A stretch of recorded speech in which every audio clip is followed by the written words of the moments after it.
서울 양평고속도로의 노선 변경 의혹에 대해 정부가 해명을 내놨습니다. 예비 타당성 조사 이후 정밀 검사에서 효용성을 감안해 변경이 이뤄졌다고 설명했습니다. 정동욱 기자입니다. 국토부는 김건희 여사 특혜 의혹이 제기된 제2안 이른바 강상면 종점안이 최적의 노선이라는 설명에 주력했습니다. 양평군 지역 주민들이 원하는 고속도로 나들목을 추가 설치할 경우 강상면 종점안으로 노선을 바꾸면 공사비가 140억 원 증가하지만 당초 원안을 유지하면 이보다 5배 늘어난 700억 원이 증가할 것으로 분석했습니다. 영업시설 근처에는 IC 놓기가 좀 쉽지 않거든요. 그런 저촉이라던가 이제 도로의 상태 같은 걸 봤을 때 조금 IC를 설치하기는 좀 쉽지 않은 환경입니다. 교통량 측면에서도 전체 교통량의 95%가 남쪽으로 향하는 만큼 강상면 종점안이 상습 정체구역인 두물머리의 교통량을 분산하는 데 더 큰 효과가 있다고 설명했습니다. 또 상수원 보호와 전원주택 밀집 지역의 민원 발생 측면에서도 변경된 안이 우세하다고 주장했습니다. 원희룡 장관이 김건희 여사 일가 땅의 존재를 이미 알고 있었다는 의혹에 대해서는 민주당 김두관 의원이 관련 질의서를 보낸 지난달에서야 이를 확인했다고 설명했습니다. 지난해 국정감사에서 김건희 여사 일가 토지의 형질 변경과 관련된 질문이 나왔지만 이는 양평군이 결정한 것이지 국토부의 사안이 아니어서 추가 확인은 없었다고 해명했습니다. MBC 뉴스 정동욱입니다. 북한이 미군 정찰기의 영공 침범을 주장한 데 이어서 김여정 노동당 부부장이 담화를 내고 미군기가 배타적 경제 수역을 침범했다며 격추할 수 있다고 위협했습니다. 우리 합참은 북한의 주장이 명백한 허위라고 반박했고 미국 국무부는 긴장 조성 행동을 자제하라고 촉구했습니다. 워싱턴에서 김수진 특파원입니다. 김여정 북한 노동당 부부장은 어젯밤 담화를 내고 미국 공군의 전략 정찰기가 북한의 배타적 경제 수역 상공을 또다시 침범했다고 밝혔습니다. 월요일 새벽 동해에서 미군 정찰기가 해상 군사분계선을 넘어 경제 수역 상공을 침범했다며 북한 공군이 대응 출격을 해 퇴각했다고 주장했습니다. 이어 미군 정찰기가 침범하는 구간에서 충격적인 사건이 발생하게 될 것이라고 경고했습니다. 앞서 북한 국방성 대변인도 최근 동해에서 미군 정찰기가 영공을 침범하는 사건이 발생했다고 주장하며 격추되지 않으리란 담보는 없다고 위협했습니다. 한국 군 당국이 이에 대해 공해 상공에서의 정상적인 비행이라고 반박하자 김여정 부부장이 밤에 다시 담화를 내고 경제 수역 상공을 침범했다고 주장한 겁니다. 그러면서 영공이 아닌 경제 수역 진입이라고 말을 바꾼 건데 북한이 정찰 자산의 배타적 경제 수역 진입을 비판하고 나선 것은 이례적입니다. 배타적 경제 수역은 국제법상 보통 통항권이 인정되는 공해인데 그동안은 별 대응을 하지 않다가 갑자기 정찰기의 진입을 문제 삼고 있는 겁니다. 미국 국무부는 북한을 향해 긴장을 조성하는 행동을 자제하라고 촉구했습니다.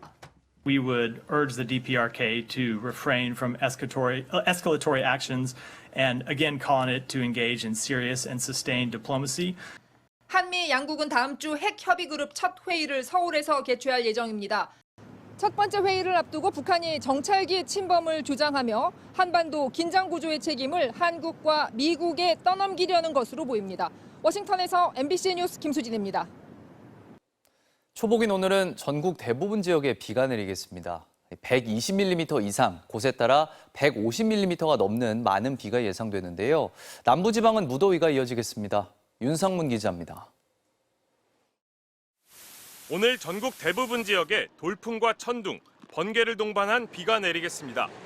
강원 동해안과 경북 일부 지역엔 20에서 80mm의 비가 예보됐고 중부지방 대부분과 전라권, 경북 북부 내륙 지역 등에선 50에서 120mm의 강수량을 기록하겠습니다. 특히 이 지역에는 오후부터 시간당 30에서 60mm의 강한 비가 예보됐고 충청, 전라 일부 지역은 150mm 이상의 많은 비가 내릴 것으로 예상되는 만큼 기습적인 폭우로 인한 하천 범람이나 하수 역류 등 침수 피해가 우려됩니다.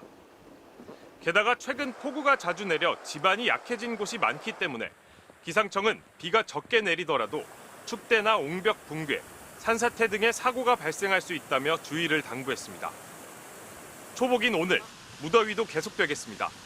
남부지방과 강원 동해안을 중심으로 낮 최고 기온이 30도 이상 오르는 곳이 많겠습니다.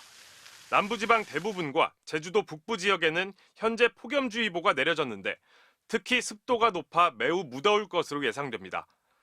기상청은 비가 내리며 일시적으로 낮 기온이 낮아진 곳도 비가 그친 뒤 다시 기온이 오르면서 더워질 거라 전망했습니다.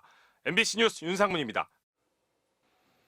오늘 새벽 배달 음식을 받으러 가던 20대 오토바이 운전자가 신호 위반 차량을 들이받아 숨졌습니다.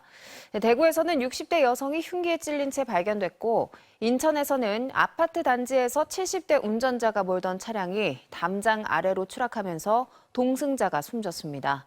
사건 사고 정상빈 기자입니다. 파편이 곳곳에 떨어져 나간 오토바이 한 대가 도로 위에 쓰러져 있습니다.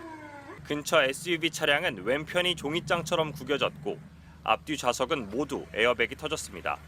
오늘 새벽 0시 반쯤 경기 수원의 한 사거리에서 20대 남성이 몰던 오토바이가 SUV 차량을 들이받은 겁니다. 요거 부딪히고 오토바이 넘어지고 날아가고 차는 이제 치고 나가고 있고. 그런데 경찰 조사 결과 이 SUV 차량은 신호를 위반했던 것으로 드러났습니다. 제 뒤편에서 달려오던 승용차는 적색불에 사거리로 진입했습니다. 녹색 신호에 좌회전하려던 오토바이 운전자는 SUV 차량을 미처 피하지 못했고 크게 다쳐 병원으로 옮겨졌지만 끝내 목숨을 잃었습니다. 숨진 운전자는 배달 노동자로 음식을 받기 위해 식당을 가는 길이었습니다.